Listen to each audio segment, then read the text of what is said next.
तो आज नीट का रिजल्ट आउट हुआ था और हम सुबह से ही तमाम स्टूडेंट जो नीट के टॉपर्स रहे हैं, जिन्होंने अच्छी रैंक लाई है, उनसे बातचीत कर रहे हैं और जान रहे हैं कि क्या स्ट्रेटजी रही जिसकी वजह से उन्होंने नीट क्वालिफाई किया, अच्छी रैंक लेके आए। मेरे साथ मौजूद है हिमांशु ने यहाँ गुरुकृपा कोचिंग से तैयारी की है। चलिए इनसे जानते हैं इनकी रैंक क्या है और इनकी नीट की जो रैंक आई है उसकी स्ट्रेटजी क्या रही। क्या नाम है हिमांशु, आपका पूरा नाम क्या है? हिमांशु झाचड़िया। हाँ, कहाँ से हो आप? मैं चूरू में चांदमुखी गांव से। चांदमुखी। तो आपकी कितनी रैंक आई है? रैंक 86 और इंडिया रैंक 86 जी। तो पहला क्वेश्चन मेरा आपसे यही है कि डॉक्टर बनने का जो मोटिवेशन है वो कैसे आया? डॉक्टर बनने का मोटिवेशन 10th में ही आया था मुझे। 10th ज़्यादा लेट आया था वैसे बाकियों के मुकाबले, लेकिन मैं जब करियर्स कंपेयर कर रहा था और जब मैंने सोचा कि किस करियर में मेरा इम्पैक्ट ज़्यादा रह सकता है तो डॉक्टर का ही दिमाग में आया। और कुछ तो माँ बाप का भी प्रेशर रहता है इस चीज़ पे। मेरे पापा का सपना रहा है कि मेरा बेटा घर से एक डॉक्टर बनेगा, तो उनका सपना पूरा करने के लिए मैंने और आपने सपना पूरा भी कर दिया। अच्छा, ये बताइए, आपका ये पहला अटेम्प्ट था? जी नहीं, दूसरा अटेम्प्ट था। तो ओवरऑल आपका जो स्ट्रेटेजी क्या रहा इस एग्ज़ाम को क्रैक करने का? सिलेबस को लेकर के आपकी स्ट्रेटेजी क्या रही? मॉक टेस्ट को लेकर स्ट्रेटेजी क्या रही? और आप जब एग्ज़ाम हॉल में गए उस टाइम पे आपने स्ट्रेस को कैसे मतलब हैंडल किया? बिल्कुल जी। देखिए, एक कोट होता है इंग्लिश में, hard work is the key to success. मैं मानता हूँ कोट गलत है। हार्ड वर्क की जगह वहाँ पर आएगा परसिवरेंस, क्योंकि हार्ड वर्क तो बच्चा एक दिन में भी कर सकता है, परसिवरेंस होता है जो लगातार किया जाता है। तो मेरा यही मानना था कि पढ़ना है लेकिन रोज़ पढ़ना है। ये नहीं कि दिन में 10 घंटे पढ़ लिया, अगले दिन बिल्कुल पढ़ाई नहीं करी। पढ़ूंगा तो रोज़ 8 घंटे पढ़ूंगा, 9 घंटे पढ़ूंगा, लेकिन रोज़ पढ़ूंगा, उस लय को छोड़ूंगा नहीं। उसी के बलबूते पे कॉन्फिडेंस बढ़ता गया। उसके साथ साथ क्वेश्चन प्रैक्टिस हमेशा मेरे साथ से रही। मैंने कभी यह नहीं सोचा कि सिर्फ नोट्स करूँ या सिर्फ थ्योरी पढ़ूँ। क्वेश्चन जब तक साथ में नहीं होंगे तब तक आपकी तैयारी पूरी भी नहीं होगी। तो आपने मॉक टेस्ट वगैरह साल में कितने दिए थे? कैसे देते थे मॉक टेस्ट को? आप कैसे डील करते थे? मॉक टेस्ट तो बहुत दिए हैं, पहाड़ सा बन रखा है घर पर मॉक टेस्ट का। बिल्कुल। GCI कोचिंग ने बहुत टेस्ट कराए हैं अभी, और बाहर से भी कुछ एक किए थे मैंने। तो मॉक टेस्ट में तो यही लेके जाना होता था, क्योंकि नीट का पैटर्न 2022 के बाद तो ऐसा ही रहा था कि सिली मिस्टेक्स ना हो। लेकिन ये पेपर बिल्कुल उस पैटर्न से अलग था। इस बार का एग्ज़ाम थोड़ा टफ आया था। बहुत टफ है ना? जी बिल्कुल। तो मतलब ओवरऑल अब देखें इस एग्ज़ाम को, और लास्ट ईयर क्योंकि नीट से सीकर ने बहुत सारे टॉपर्स दिए थे, सिलेक्शंस जहाँ पे ज़्यादा हुए थे, इस बार कैसा लग रहा है? सीकर ने किस तरीके के सिलेक्शंस दिए हैं ओवरऑल? शानदार दिया सीकर। शानदार। सीकर इस बार भी जीत गया। इस बार भी जीत गया ना? जीत गया। और इस बार आपने एक चीज़ देखी है कि इस बार जेईई एडवांस की बात करूँ या नीट की बात करूँ, दोनों के फर्स्ट रैंक के जो टॉपर रहे हैं वो राजस्थान से रहे हैं। राजस्थान तो एजुकेशन का हब है ही पूरे देश में, बिल्कुल। सीकर और कोटा के कारण जितने भी अच्छे बच्चे हैं उनका कंसंट्रेशन जो है ना राजस्थान में ही आ रहा है। तो ये उसमें तो किसी को आश्चर्य नहीं हुआ कि टॉपर यहीं से आ रहे हैं। ये तो लगभग एक तय हो चुकी है बात कि टॉपर आएगा तो राजस्थान से ही आएगा। चलिए अब किताबों की बातचीत करते हैं। आप NCERT पे आपका ज़्यादा फोकस था या नोट्स पे ज़्यादा फोकस था या स्टैंडर्ड बुक आप पे मतलब फोकस करते थे, फॉलो करते थे? जी देखिए, बायोलॉजी के लिए तो पहला फोकस NCERT था। दूसरा फोकस जो क्लास में नोट्स करवाए जाते थे टीचर्स द्वारा वो थे, और उसके अलावा MTG की किताब आती है, उसके भी क्वेश्चंस मैंने किए थे। लेकिन बायोलॉजी में मेरा तो मानना है कि इस नीट के पेपर के साथ भी जो नया पैटर्न जो शुरुआत हो रहा है इस साल से, उसमें भी आपके लिए NCERT बहुत है। NCERT के साथ जो नोट्स कराए जाते हैं टीचर्स के द्वारा, उनको आप 2-3 बार पढ़ लीजिए, लेकिन NCERT को बिल्कुल नहीं भूलना। क्योंकि NCERT में इस बार बिल्कुल मुहिम जो पॉइंट्स होते हैं ना, जिनको लोग देखते नहीं है, इग्नोर मारते हैं कि ये तो आ ही नहीं सकता। हाँ, इग्नोर, ये तो हो ही नहीं सकता। इस बार ऐसा लगा कि एग्जामिनर ने यही सोच ही दिया कि बच्चे ने सोचा कि ये तो आ ही नहीं सकता, पढ़ते ही नहीं है, तो दो ही नहीं है। ओके। तो अगर मैं बात करूँ फिजिक्स, केमिस्ट्री, बायोलॉजी की, तो बायोलॉजी एक बड़ा पोर्शन है, 360 मार्क्स का बायोलॉजी का। Physics chemistry 180।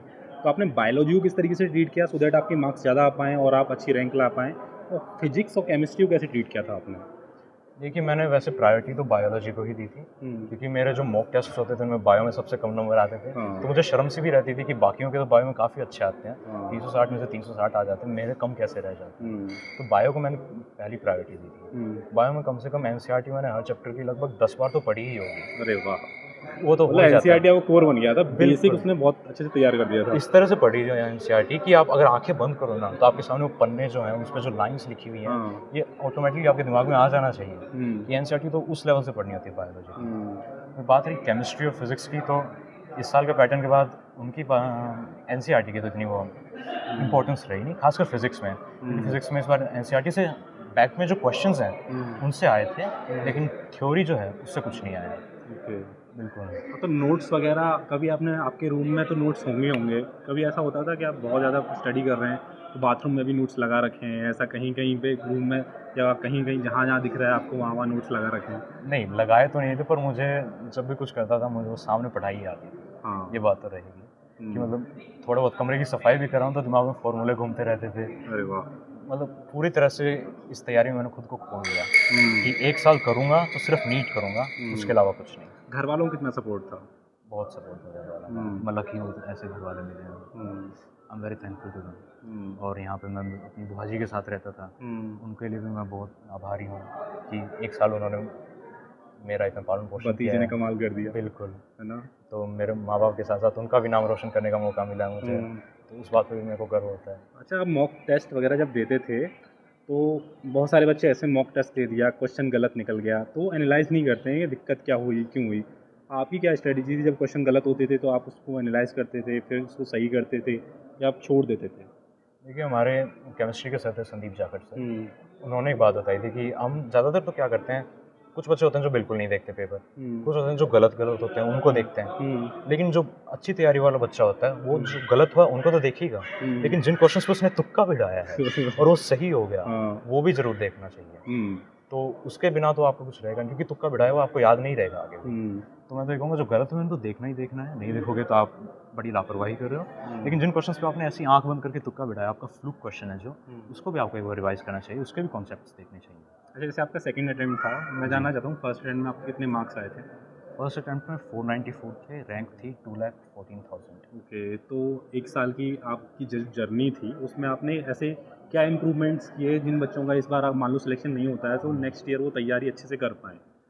देखिए, सबसे पहले तो उनसे मैं यही कहना चाहूँगा कि आपने इस साल जो कुछ भी गलत किया है, आपको खुद को भी पता है, वो एक जगह लिख लीजिए एक पन्ने पे। और सबसे पहली बात तो ये कि उन चीज़ों को दोहराना नहीं है। रिपीट नहीं करना। पहला स्टेप वही है, हुँ। क्योंकि उन्हीं गलतियों को रिपीट करोगे तो रिजल्ट भी वैसे ही आएँगे। हुँ। पहला स्टेप वो है। हुँ। दूसरा स्टेप वो है कि आपको वैसे तो एक बार अगर आपने नीट दे दिया और आपके अच्छे मार्क्स नहीं आए, तो मैच्योरिटी लेवल भी बच्चों की बढ़ जाती है। हुँ। मैंने भी पहला नीट लापरवाही में ही दिया था, हुँ। मुझे भी उसका अफ़सोस होता है। हुँ। लेकिन उसके बाद जो झटका लगा था हुँ। रिजल्ट के टाइम पे, बुरा तो लगा हो। बिल्कुल अफ़सोस होता है। लेकिन उसके बाद अपने आप रियलाइज़ हो जाता है काफ़ी बच्चों को कि मेहनत करनी पड़ेगी, इसके बिना आगे रास्ता नहीं है। अच्छा, फर्स्ट कॉल मॉम को किया था या डैड को किया था? किस चीज़ को? कि हो गया मेरा। साथ में ही थे इस साथ में ही थे? बिल्कुल। तो फिर क्या मतलब बहुत प्यार दुलार दिखाया होगा नहीं, उन्होंने? नहीं, नहीं। मुझे तो एक्सपेक्टेशंस ही नहीं थी इतनी पहली बार। हुँ। At first I did not even believe कि मेरी रैंक है। मैंने सोचा 86 के बीच 1 लगाना भूल गया, 2 लगाना भूल गए। हाँ, क्या दिक्कत हो गई? कोई और भी तो नहीं है हिमांशु नाम का, बिल्कुल। है ना? तो काफ़ी वो सडन सरप्राइज़ सा था। हुँ। बट बाद में मैंने मेरिट लिस्ट में नाम देखा तो थोड़ा-सा रिलीफ़ हुआ कि हाँ, फेक नहीं है। वरना 10 मिनट तक तो मैं पापा को यही कहता था, पापा ये फेक साइट है, फेक साइट है, ऐसा हो ही नहीं सकता। अच्छा, जब आप एग्ज़ाम हॉल में गए तो बहुत सारे बच्चे होते हैं ऐसे एग्ज़ाम पेपर देख कर के बहुत परेशान हो जाते हैं, थोड़ा स्ट्रेस में चले जाते हैं। कैसे होगा? बायोलॉजी इतनी टफ़ है, फिज़िक्स इतनी टफ़ आ गई। तो उस टाइम पे आपने जैसे फिज़िक्स, केमिस्ट्री, बायोलॉजी को किस तरीके से प्रायोरिटाइज़ किया कि मैं पहले फिज़िक्स करूँगा, देन केमिस्ट्री करूँगा, देन बायोलॉजी करूँगा? कैसे करूँगा सारी चीज़ें? देखिए, मैंने जितने भी मॉक पेपर्स दिए थे उनमें मैं एक ही पैटर्न रखता था, फिज़िक्स पहले, केमिस्ट्री फिर बायोलॉजी। हुँ। क्योंकि मेरे फिज़िक्स में थोड़ी बहुत सिली मिस्टेक्स होती थी, हुँ। तो मैं सोचा फ्रेश माइंड से दूँगा, कम हो जाएँगी, और मेरी हुई भी थी स्ट्रैटेजी के हिसाब से। हुँ। नीट के पेपर में हालाँकि थोड़ा-सा फिज़िक्स ने गड़बड़ा दिया, हाँ। लेकिन मैंने क्या किया था, मैं पहले क्वेश्चन से ही करता हूँ। ऐसे नहीं देखता कि पूरा फिज़िक्स देख लिया, पेपर क्वेश्चंस कैसे हैं, हुँ। क्योंकि उससे बच्चे को घबराहट और ज़्यादा हो जाती है। मेरा लकीली कोड 47 था, तो उसमें पहले कुछ एक क्वेश्चंस आसान थे, बाद में धीरे-धीरे टफ होते गए थे उस कोड में। तो मैंने 10 के लगभग तो लगातार कर दिए थे। हाँ। मुझे उनको करके भी पता चल गया था कि पेपर खतरनाक है इस बार। पर मैंने वहाँ पे भी साहस नहीं छोड़ा कि भाई टफ आया तो मेरे लिए थोड़ा ना है, बाकी सभी बच्चों के लिए भी 22 लाख के 22 लाख बच्चों के लिए टफ है। ऐसा तो है ना, उन्होंने मेरे से कोई जिद करके मेरे को टफ पेपर दिया। हाँ। तो फिज़िक्स पहले करी थी मैंने तो आराम से। उसमें 45 में से मुझे याद है मैंने पहले राउंड में सिर्फ 20 अटेम्प्ट किए थे। ओके। लेकिन मैं खुद को बिल्कुल भी खोया नहीं, मैंने बोला कोई बात नहीं, बाद में कर लेंगे, काफ़ी टाइम लगा है, बाद में करते रहेंगे, आगे के सब्जेक्ट्स आसान आए होंगे। लेकिन हालांकि वहाँ पे भी सदमा लगा, बाकी सब्जेक्ट्स भी आसान नहीं थे। केमिस्ट्री आसानी से हो गई थी, बायोलॉजी भी जल्दी से कर दी थी, थोड़ी सी लेंदी लगी।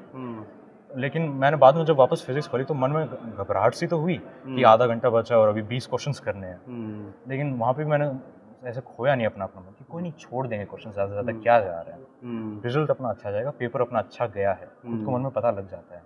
थोड़ी सी घबराहट हर बच्चे को होगी, इस पेपर देने बाद हर बच्चे को हुई होगी, टॉपर को भी हुई होगी, सबको होती है। ये और एक्सपेक्टेशन भी नहीं की जाती कि मैं टॉप कर जाऊंगा, बिल्कुल फर्स्ट रैंक ले आऊँगा। बच्चों का एक वो जो कॉन्फिडेंस होता है ना, वो तोड़ने वाला पेपर था ये। तो जैसा कि आपको क्या लगता है कि बच्चों को आज के टाइम पे ऑनलाइन कोचिंग लेनी चाहिए, ऑफलाइन लेनी चाहिए, और कोचिंग का कितना बड़ा रोल रहता है उनकी सिलेक्शन में? क्या उन्हें सेल्फ स्टडी ही करनी चाहिए? देखिए, तो हर किसी बच्चे पे डिपेंड करता है पहली बात। अगर आपके घर पे पढ़ने का इतना माहौल नहीं है तो आपको तो ऑफलाइन कोचिंग लेनी ही पड़ेगी।